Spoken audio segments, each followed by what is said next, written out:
Bienvenue, chers auditeurs, dans l'édito. Salut Simon. Salut, salut. On va commencer avec. Bref, c'est un sujet qui, je pense, préoccupe bien des gens parce que, bon, dans toutes les villes du Québec, il y a des enjeux de démocratie, disons ça comme ça. Il y a des élus qu'on aimerait voir céder leur place.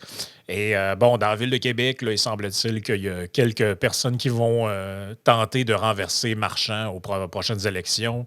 Dans plusieurs autres villes aussi, il y a des candidats qui se profilent là, pour remplacer les maires en place parce qu'à un moment donné, ça prend un peu de changement. Puis à la Mhm. ville de Montréal, ben, il y avait François Lambert qui avait essayé de faire spinner pendant un temps qui se présenterait peut-être. Ça n'a pas duré très, très longtemps. Je ne sais pas si peut-être il a sondé des appuis. Puis il y avait pas. Peut-être qu'il n'y avait pas de gens qui étaient intéressés à mener une campagne, ou peut-être que c'était juste un stunt finalement, je ne le sais pas. Ouais. Je le connais pas, je lui en ai pas parlé. Donc, j'ai pas d'informations à ce titre-là.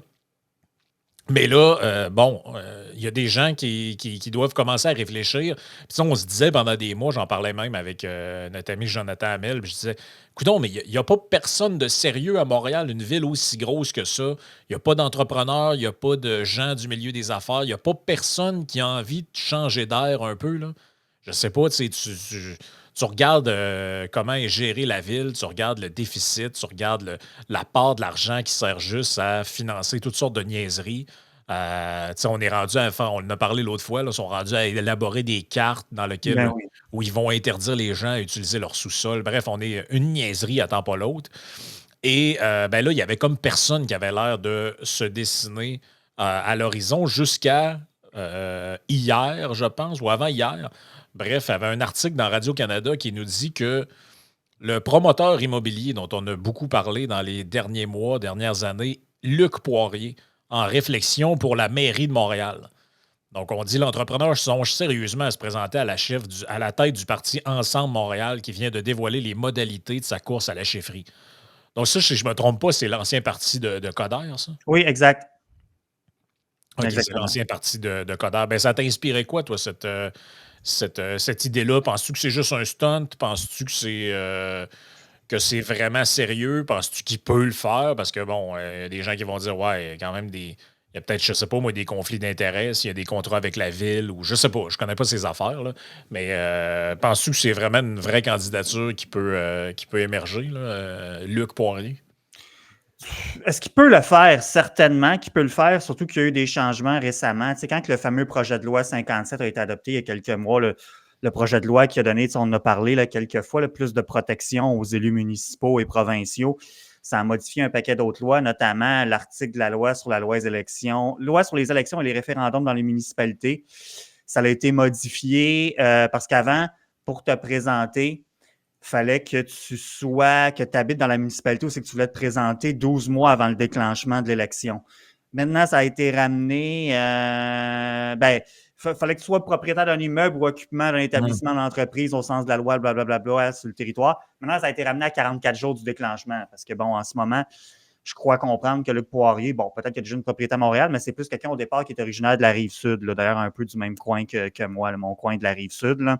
Fait que tu te dis, bon, de ce point de vue-là, ça se fait.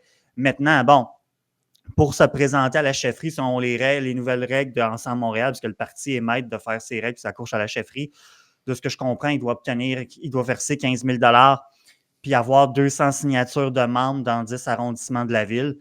Je pense que le plus dur ici, puis c'est tout relatif, évidemment, ce ne serait pas tant d'obtenir l'argent, ce serait d'aller chercher les 200 signatures dans les 10 arrondissements. Mais je crois qu'il serait capable de le faire. Je veux dire, c'est un peu d'huile de bras, puis ça se fait. Là. Moi, je veux dire, moi, j'étais capable, quand c'était le temps, là, quand je travaillais quand j'étais impliqué au niveau d'élection, d'aller en chercher des signatures. Ça a parti pas le fun, là, mais tout le monde peut faire ça. C'est moindrement du travail. Là. Fait que ça, c'est dit. Là, à savoir si une candidature sérieuse, ben, c'est ça peut-être qui est le point d'interrogation, parce que Luc Poirier, moi, honnêtement, on rentrera dans les détails tantôt, j'étais un peu partagé face à cette annonce-là, mais dans le fond, je vais donner les grandes lignes, puis on ventilera après. Là.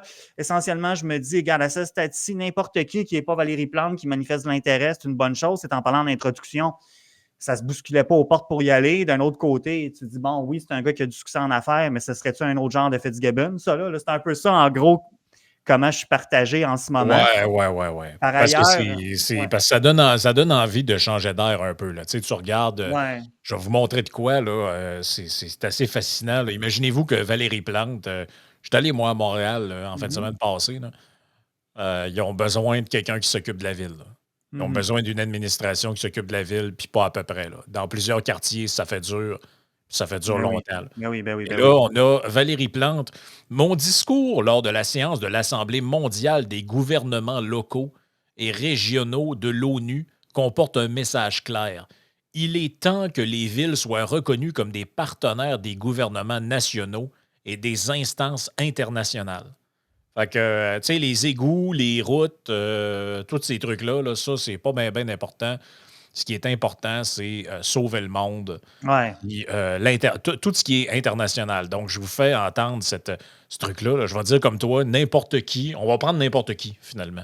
On va juste Mhm. prendre n'importe qui. Je pense qu'il y a réellement une volonté ici de pouvoir jouer pleinement notre rôle.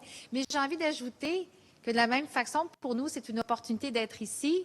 Je pense que les gouvernements supérieurs et les forces mondiales, si je peux dire, les instances internationales ont aussi une occasion à saisir. Et c'est celle de nous compter parmi des alliés durables. Parce que quand il est question, en fait, parce que j'ai envie de dire que le succès de la réalisation des ODD, quand il y a des grands changements qui sont mis de l'avant par les États, je pense qu'on peut mesurer le succès à la façon dont ça s'implique, comment c'est incarné dans la vie des gens, dans les populations locales, comment ces ODD-là se matérialisent. Et c'est là la force des villes. Parce que nécessairement, on est sur la ligne de front, on a un contact très particulier avec nos populations locales, on a une capacité de mobiliser, on l'a vu à plein d'occasions, les grandes manifestations et les grands mouvements sociaux se passent dans nos rues, dans nos villes.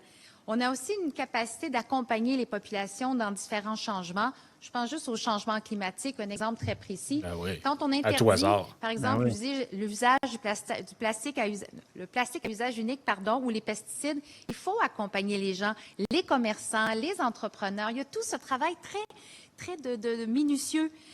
J'ai envie de vous dire aussi que nos territoires on peut innover. Il y a de grands changements qui peuvent être un peu testés, être faits en projet pilote dans nos villes. Et à ce sujet, je veux juste utiliser un exemple. À Montréal, nous avons mis en place des parcs éponges, des rues éponges, des trottoirs éponges. Et maintenant, on voit que ça se reproduit un peu partout à travers la province. Et pour nous, c'est une bonne nouvelle. Alors, au final, si j'avais à dire un message, c'est continuons à pousser très fort pour avoir ce siège autour de la table. Et les instances qui sont ici représentées, on pousse tous dans la même direction. Continuons à avoir ce groupe de travail qui nous permet, où les Nations unies ont envie d'entendre les villes. Et continuons également à être très présents pour représenter nos citoyens, nos citoyennes qui traversent des crises, soit, mais les villes sont les premières, les mieux placées pour pouvoir accompagner les grandes décisions internationales pour des changements durables et qui vont toucher la vie des gens. Merci. Aïe, aïe. Oh. Et puis, le pire, là, c'est qu'elle met ça sur son propre compte Twitter, là. Elle doit se faire ratio, j'imagine. Tu là. sais, ça, là, c'est son compte à elle, là. Ça veut dire qu'elle est comme fière de cet extrait-là. Ben oui. By the way, maintenant, elle ferme les commentaires parce que Ah, ben oui. elle J'avais oublié. n'accepte plus, madame, d'être critiquée. Ça a Tu peux pas te faire été. ratio quand personne ne peut commenter, finalement. Là. En Oh, tout oui, cas, ben, c'est ça a fou, été, là. ça a été d'ailleurs un sujet d'actualité dans les médias même anglophones. Tu vois, on disait Mhm. Montreal Mayor face criticism for blocking comment on social media account. Donc, elle a dit, là, elle veut être un acteur de premier plan sur la scène mondiale. Elle nous dit qu'elle est connectée, là, les villes, nous, on est sur les lignes de front, mais elle est tellement connectée avec ses citoyens qu'elle ne peut endurer leurs simples commentaires Ben ou là, ses médias sociaux. En tout cas, pas s'ils ne font pas son apologie et lui lèchent les bottes. ben, tu Donc, sais, sa dernière fois, c'est qu'elle a dit nos citoyens vivent des crises, soit, mais c'est les villes qui sont les mieux placées pour orienter les paliers de gouvernement supérieur, blablabla. Tu sais, nos citoyens vivent des crises, mais tu sais, nous autres, on va surtout s'occuper d'influencer les gouvernements supérieurs. Tu dis, c'est un peu weird comme call quand même, là. Tu sais, ce Oui, qu'il faut mais retenir de ce discours-là, à part qu'on se demande si c'est Valérie Plante ou SpongeBob SquarePants, là, le maire de Montréal, avec les parcs éponges, les trottoirs ben éponges, puis oui, les, ben, mais les, les, écoute, les skis éponges. à se vendre de ça, sacrement, devant un Tu sais, gars d'ailleurs, à côté de personnes d'ailleurs qui ont l'air d'être sur le bord de oh s'accrocher. mon Dieu, pauvre Le gars à gars. côté se joue dans la bouche, il a de l'air au bord de Non, non, non. à mort, là, Lui, il est finalement. tanné. Là. Lui, il est tanné. Pour lui, c'est comme un 2 minutes 26 qui a duré beaucoup trop longtemps, là, comme pour les auditeurs d'ailleurs et nous-mêmes. Mais elle, dans le fond, c'est ça, là, elle nous dit, tu sais, mes grandes réalisations, tu sais, puis les villes, on est des acteurs importants. Pourquoi? Ben, on a interdit le plastique, mais on a fait des rues éponges, des trottoirs éponges, des budgets éponges aussi en passant. Fait que c'est un peu ça, là. Donc là, c'est ça. Ça, c'est ce que les Montréalais ont à se mettre sous la dent comme maire. À Québec, on a une espèce d'émule de ça en version chou-claque multicolore, là. Et là, Ouais. ben, c'est ça. Est-ce qu'il y a un adulte, finalement, c'est ça, un ou une adulte qui est prêt à relever le défi d'administrer la ville? Tu sais, d'administrer la ville, pas la planète, la ville. Ben, c'est ça, en fait, parce que juste avant de continuer là-dessus, tu sais, ce que je retiens pour conclure sur son speech à elle, son petit 2 minutes 26, c'est que, tu sais, les campements d'itinérants, les rues trouées, les rues sales, les vidanges dans certains quartiers, que c'est pas toujours ramassé, le déneigement l'hiver, la congestion, etc. C'est pas ça qui est à l'agenda. Elle est là pour sauver la planète, tu sais. Oh, ouais, carrément. Fait que ça ramène à ton questionnement de dire, ben là, est-ce que en quelque part, avec la personne de Luc Poirier, est-ce qu'on peut avoir quelqu'un, c'est vraiment un adulte dans la salle qui veut s'en prendre aux vraies affaires, pour reprendre le slogan des libéraux de 2014? Ben, tu sais, c'est un peu, comme je te dis, je suis un peu partagé là-dessus. Je te dirais que j'ai quand même, somme toute, un préjugé favorable pour les raisons que j'ai exprimées plus tôt, de dire, ben là, écoute, ça a quand même pas l'air d'être un 2 de pique, le gars, puis ça prend quelqu'un qui a une certaine envergure. D'ailleurs, même Ouais. les gens de l'équipe d'Ensemble Montréal, l'ancien parti à Coder, ont reconnu que ça prenait quelqu'un qui a une certaine notoriété et tout, effectivement. Fait que ça, c'est intéressant. Pour ceux qui n'ont pas allumé, juste de préciser, là, parce qu'il y a peut-être des gens qui, depuis tantôt, ils sont comme c'est qui Luc Poirier. Ceux qui n'ont pas allumé, c'était qui? C'est le gars qui a vendu le terrain pour Nordvolt au gouvernement. Ben, à Nordvolt via le gouvernement, finalement. Et qui a fait un profit record là-dessus. C'est un entrepreneur immobilier là, depuis au-dessus de 20 ans. Dans la région de Montréal, la Rive-Sud, tout Il a ça. d'abord été connu du grand public en 2008 pour être le millionnaire d'Occupation Double là, dans la TVA. Eh, Là. exactement. Donc ça, c'est sûr que ça pose des enjeux un peu. Là. Tu te dis, bon, c'est juste un gars qui est dans un genre de trip pour aller flasher. Mais tu vois quand même ce qu'il dit, c'est pas inintéressant. Là, on dit, Radio-Canada a appris que le promoteur immobilier Luc Poirier y réfléchit sérieusement. À ce sujet, le principal intéressé lance en boutade: mon slogan serait Sauvons Montréal. Mhm. Ça prend des gestionnaires qui viennent du privé, suggère le fondateur de Poirier, une entreprise qui se consacre depuis plus de 20 ans à l'immobilier. Selon son site web, Luc Poirier est l'un des plus grands développeurs de terrain au Québec. Je dirais pas juste selon son site web, là, mais selon l'actualité aussi. Là. Il emmène large, ça c'est sûr, ce qui n'est pas une mauvaise chose. Maintenant, c'est sûr, tu dis, ben, c'est quand même un gars qui me semble, bien que je ne le connaisse pas personnellement, c'est quelqu'un qui semble rechercher l'attention. Tu sais. Maintenant, c'est quand même quelqu'un, puis c'est tout à fait subjectif, que je préfère quand même ce genre de personnage-là qu'un François Lambert qui est un petit peu all over the place. Puis, je veux dire, j'ose espérer que Luc Poirier ne se serait pas fait prendre par la vidéo de Roxane la banane, là, où est-ce qu'il pensait que c'était vrai la fausse pub de la SAQ. Là, pour nos auditeurs, là, vous vous rappellerez de cette Ben, c'est parce que tu sais, j'ai rien contre François Lambert, mais c'est juste qu'on ne sait jamais trop si, quand il fait une sortie de même, si tu as une patente de me vendre du Ouais, popcorn au caramel ou c'est vraiment une vraie sortie. Tu sais. ouais, c'est ça, il est un peu C'est partout. c'est ça que je sais juste pas trop. Là. Mais tu sais, des gens pourraient faire la critique de dire, ouais, mais tu sais, c'est un gars qui aime clairement les caméras, qui aime ça, l'attention et tout. Moi, je l'ai rencontré une fois, Luc Poirier, l'hiver dernier, au Salon de l'Auto de Montréal, parce qu'il avait sa collection de Ferrari qui est exposée, puis le monde allait y parler, puis serrait la main, puis il faisait signer un livre, puis un de ses livres, ou je sais pas trop, nanana. OK, donc J'ai- lui, il est pétro-masculin, c'est ça? Ah, oui, oui, oui, oui, oui, il y a plusieurs, OK, ben, plusieurs ça, Ferrari. Oui, oui, oui, oui, OK, puis des ben, Ferrari rares. Là, ben, tu vois, déjà ça, moi, comment je dirais ça, va nous changer de l'administration actuelle, là, qui est, comment je dirais ça, là, eux, c'est la fixation sur la voiture. Tu sais, un peu, on va mettre un peu la pédale douce là, sur la guerre à l'auto, puis ça va être correct. Là. Ouais, Tu ben sais, c'est ça. Ben, c'est pour ça, tu sais, des gens, mais je veux quand même me faire, ça, c'est le cas de le dire, tu sais, d'être avocat du diable en quelque sorte, c'est que tu dis, ouais, mais tu sais, les indépendants de fortune qui se lancent en politique, des fois, c'est un peu bizarre. Tu sais, bon, François Legault, bon, là, c'est un peu bizarre. Trump, qu'on l'aime ou pas, c'est quand même un monsieur un peu bizarre, là, tu sais. Tu Justin dis, Trudeau. bon, Justin Trudeau, ben oui, c'est un rentier, faut pas... Non, j'allais l'oublier, merci. Non, c'est ça. Tu sais, puis il y en a d'autres, évidemment, là, la liste est très longue, là. Mais tu dis, c'est sûr que le gars, il aime l'attention, mais d'un autre côté, c'est pas quelque chose qui me dérange tant que ça, parce que si je suis allé jaser au gars un petit peu, je n'ai pas demandé de signer un de ses livres, là, mais j'ai jasé quelques instants, tout bien sympathique, tout ça, bien parlable, tout ça, il jase comme monsieur, madame, tout le monde, tu sais. Déjà, ça, pour moi, ça me donne un bon feel versus Valérie Plante qui est comme « Ah, nos citoyens traversent des crises, soit, tu sais, là. » Je suis comme let them eat cake, finalement, là, tu sais. Ouais, puis, tu sais, moi, honnêtement, là, je suis un peu. C'est parce que pensez-vous que les autres, ils aiment pas ça, l'attention puis les caméras? Là? Ben, tous les politiciens, il faut Voyons, une toutes les gens base. qui s'impliquent là-dedans. Si t'aimes pas ça, ce genre de truc-là, tu fais pas ça dans la vie. Là. Je veux dire, Il faut au moins capable de le tolérer. T'en as maintenant, c'est ça, il faut que tu sois au moins un peu capable de le tolérer. Puis, tu sais, c'est parce que moi, là, c'est l'expérience des médias, c'est on, quand même bien, tu sais. on se questionne sur la compétence des candidats potentiels. Puis, ouais, Lambert, serais-tu correct? Lui, serais-tu correct? Là, il y a le nom du gars de la Chambre de commerce aussi qui circule. Ouais, Leblanc, là, lui, moi, personnellement, je ne toucherais pas à ça. Là. non, moi non Mais plus. les gens des chambres de commerce, tous des gens qui Nope. se sont effoirés devant le gouvernement Ah, à non, non, multiples non. reprises. Là. Donc, dans quel temps qu'à moi, ça vaut pas cher la tonne. Là. Même chose pour le Conseil du patronat puis d'autres institutions du genre, là, tu dis, non, non. C'est ça. Sauf que c'est parce qu'avez-vous vu ce qu'on a fait jouer tantôt? Là? Je veux dire, c'est cégepien. Là. C'est même, Non, mon on Dieu. dirait une exposé orale de quelqu'un qui est en première année de sciences humaines. Là. Mhm. Ouais, ben là, les acteurs de. Tu sais, c'est niais, c'est pas sérieux. Il n'y a rien de sérieux là-dedans. Là. Elle Fait a que, appris des nouveaux mots dans son cours des PMSH, puis là, elle s'empresse de les plugger, là, tu sais, ça fait ça un peu, ben là. oui. Puis avec une espèce de blabla, on est sur la ligne de front, puis du niaisage de même. Tu es sur la ligne de front, tu barres les commentaires sur tes réseaux sociaux parce que tu n'es pas capable de les endurer. T'sais. Alors, je veux dire, c'est ridicule. Là. Je veux dire, si c'est ça pour toi aller à la guerre, on se rendra pas loin. Là. Et là, il dit, Non. Poirier dit, ça ne peut pas continuer à dépérir comme ça à Montréal. Comme il ne réside pas dans la métropole, le seul obstacle, bon, c'est ce que tu disais un peu sur le lieu de résidence.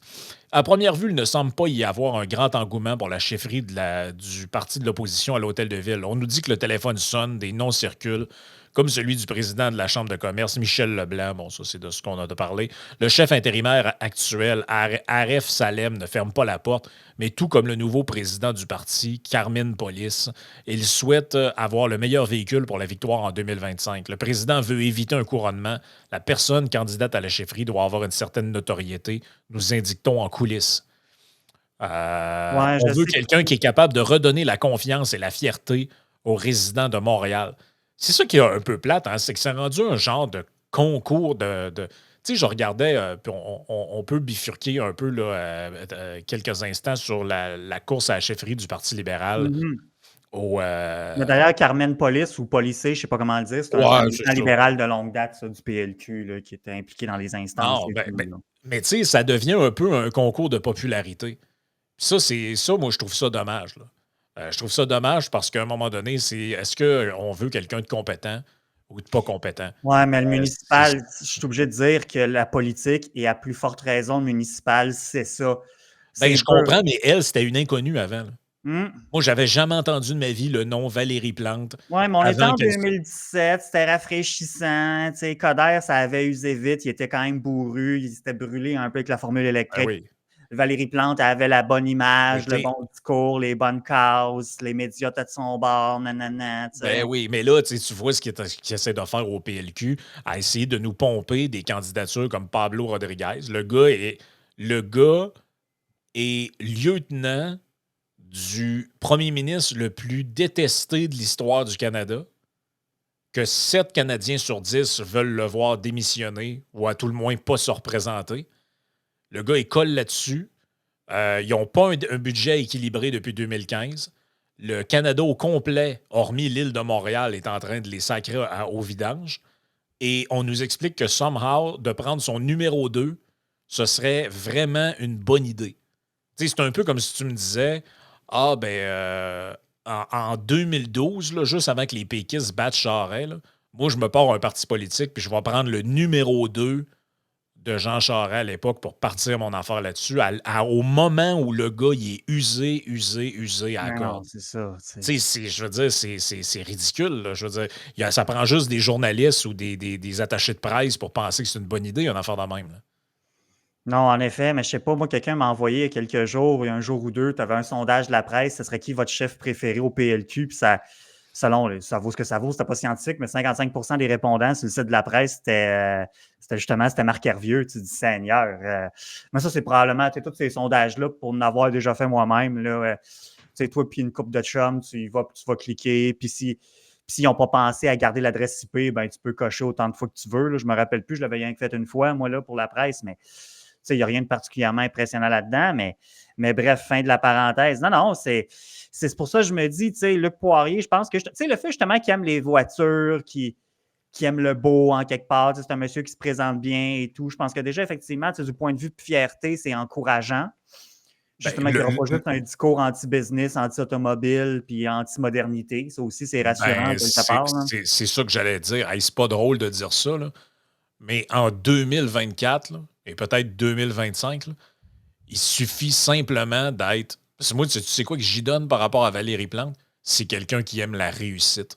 Ouais. C'est quelqu'un qui aime gagner. C'est quelqu'un qui aime que les choses fonctionnent. Contrairement à l'autre qui attend la fin du monde, puis là, c'est pas drôle, puis on va se faire des parcs en éponge, puis de temps en temps, on danse avec une drag queen d'un char allégorique. Mais tu sais, c'est que des niaiseries, finalement. Ouais. C'est quoi qu'il y a de sérieux, là, pour vrai, depuis que Valérie Plante a été élue? J'ai rien contre elle comme personne, je la connais pas. Elle est peut-être bien fine, Bien gentille, là, madame. peut-être j'aimerais ça jouer aux cartes avec, là. Je le sais pas. Peut-être une game de poker, elle est bien fine. Bien fine, peut-être que c'est une bonne mixologue, je sais pas. Je m'en fous. Là. Ouais. C'est pas des attaques personnelles.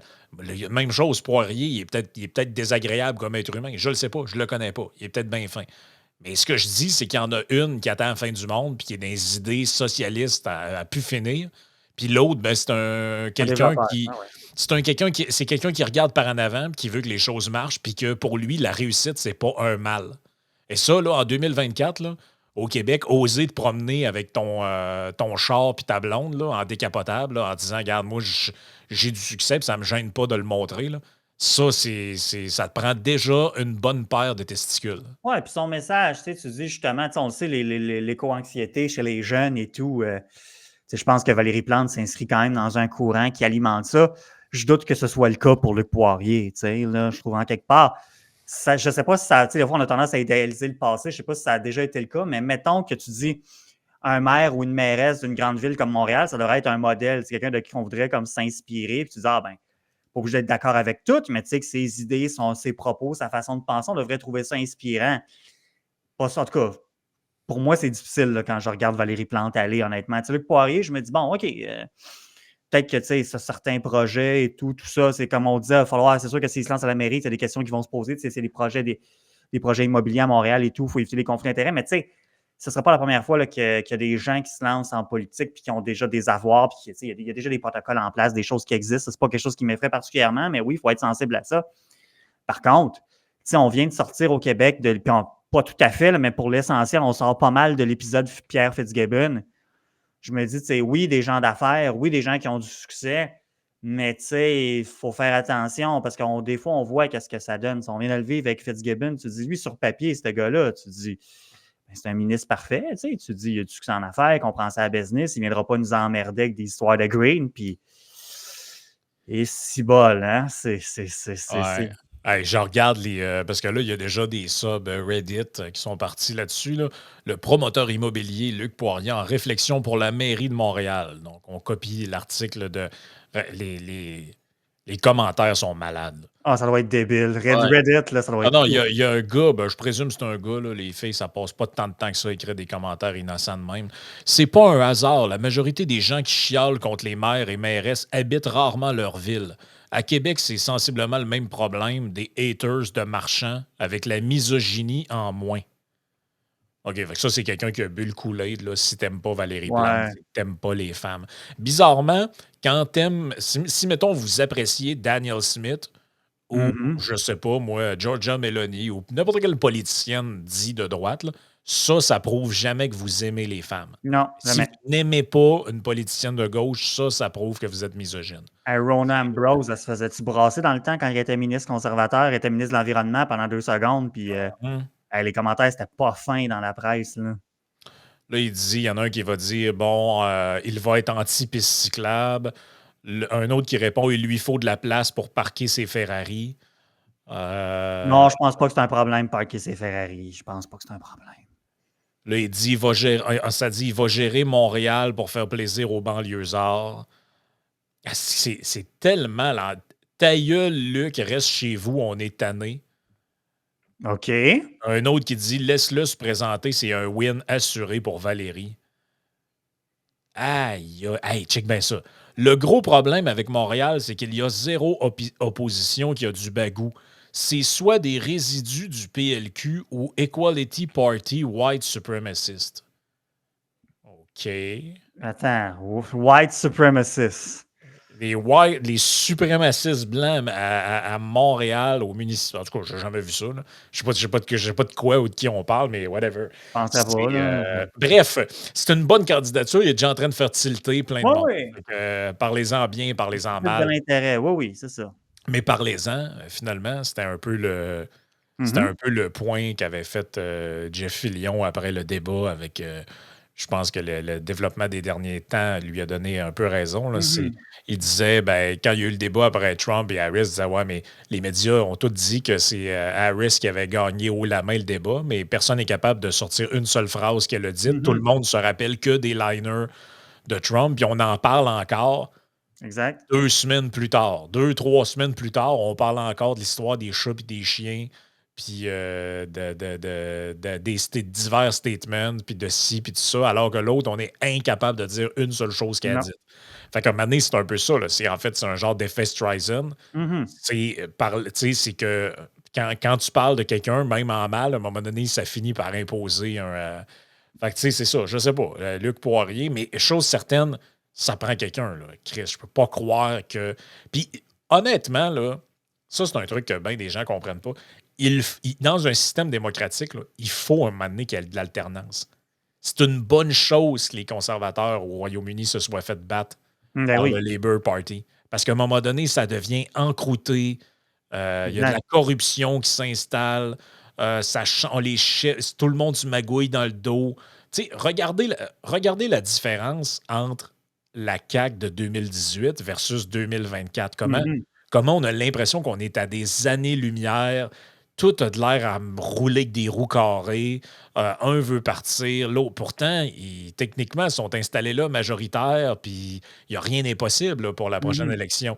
Mais c'est ça le jeu. Puis, tu sais, je pense que Harper, après 10 ans, on avait fait le tour aussi. C'était normal de vouloir donner un coup de changement. Ce qui n'est pas normal, c'est de réélire des pas bons. Là. À un moment donné, ça, c'est pas normal. Là.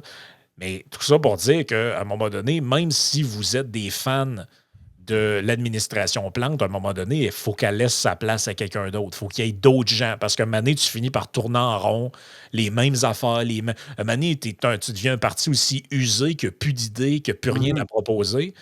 Puis c'est un peu ça qui est... Sur plusieurs paliers de gouvernement, c'est ce qui attend plusieurs... C'est comme... On regarde les libéraux en ce moment. C'est quoi qui différencie les libéraux fédéraux de ce qu'ils étaient en 2018 ou en 2020 ou en 2021? C'est qu'on dirait que le sac à idées est vide. Ils ont épuisé finalement tout ce qu'il y avait dans le playbook. Là, maner le pot, tu peux le légaliser juste une fois. Les chèques aux familles, tu peux en envoyer maintenant pas 52. Toutes ces idées-là ont été vidées, puis là, le sac à idées est vide. En fait, quand le sac à idées est vide, il faut que tu les sortes de là, tu les envoies à l'opposition faire une longue réflexion, comme tu envoies un enfant dans sa chambre. Puis à un moment donné, peut-être que dans 8 ans, 10 ans, ils reviendront avec quelque chose qui a un peu plus d'allure. Parce que là, c'est un peu ça. Là. Fait que, au niveau municipal, moi, je vois ça de la même manière. Là. Des maires qui sont encroutés là, puis qui se tournent en rond, puis là, tu regardes la ville, tu te dis, ouais, me semble que c'était mieux. Me semble que c'était mieux quand c'était pas elle. Là. Tu sais, moi, je me méfie toujours des expressions du genre ça peut pas être pire que, ça peut juste être mieux que. Mais tu sais, dans le cas de Valérie Plante, je pense que c'est vrai. En tout cas, ça pourrait être difficilement pire que Valérie Plante. Fait que je me dis, tu sais, Luc Poirier, écoute, faut arrêter de. Tu sais, comme ça a été le cas longtemps au PQ, puis c'est rendu le cas de même au PLQ. Tu sais, faut faire attention à vouloir idéaliser les sauveurs à tout prix. Mais la game municipale étant ce qu'elle est, ça te prend quelqu'un qui a de la notoriété, quelqu'un qui va être capable de faire parler de lui, puis qui a quand même un CV intéressant. Je pense que Luc Poirier coche ces cases-là. Donc, écoutez, ça ne peut plus continuer là, le règne plante. Là. Vous voyez bien. Hein. Ben, c'est parce que c'est qui qu'on veut, exact. Finalement, pour prendre les tu sais, je les vois, les commentaires. Là. Ah, tu sais, le gars, telle affaire, puis il est riche, puis c'est un privilège. Ouais, mais vous, c'est parce que dans le fond, si vous voulez pas de gens qui ont réussi, vous voulez pas de gens du monde des affaires, vous voulez pas de gens qui ont eu des entreprises parce qu'il va peut-être avoir des conflits d'intérêts et autres. Il reste qui, finalement? Il reste les activistes des groupes communautaires. Ça donne Bruno Marchand, puis ça donne les autres là, dont on parle. Ça ou des technocrates, des fonctionnaires. Des technocrates, des gens qui ont été fonctionnaires toute leur vie puis qu'ils n'ont jamais été dans le monde. Fait que là, ah ouais, mais ils connaissent les rouages de la machine. OK. C'est supposé d'être une bonne affaire, ça? Ouais, c'est ça. Des fois, on se pose la Je suis question. Là. pas sûr, moi, que c'est tant une bonne chose que ça. Là. Ouais. Écoute, bref, on espère que si c'est pas lui, j'espère au moins qu'il va en avoir un autre parce que là, ça peut pas être un. T'sais, on sait que ce sera pas Coder une troisième fois. Lui, il a décidé qu'il allait ailleurs. Mais à un moment donné, ça prend quelqu'un pour faire amener je sais pas, un vent de fraîcheur, quelque chose, ne serait-ce au moins que pour se présenter, pour faire une vraie opposition. Écoute, on va passer à la partie Patreon. Donc là, on nous dit l'été 2024, le plus coûteux de l'histoire pour les assureurs canadiens. Et là, c'est ça, on nous dit là, que tout ça est. C'est ni plus ni moins la preuve que la Terre est en train de sauter. Ouais. Donc, on y va. C'est ça, c'est toujours ça. Là. Donc, on y va dans la partie Patreon, chers auditeurs.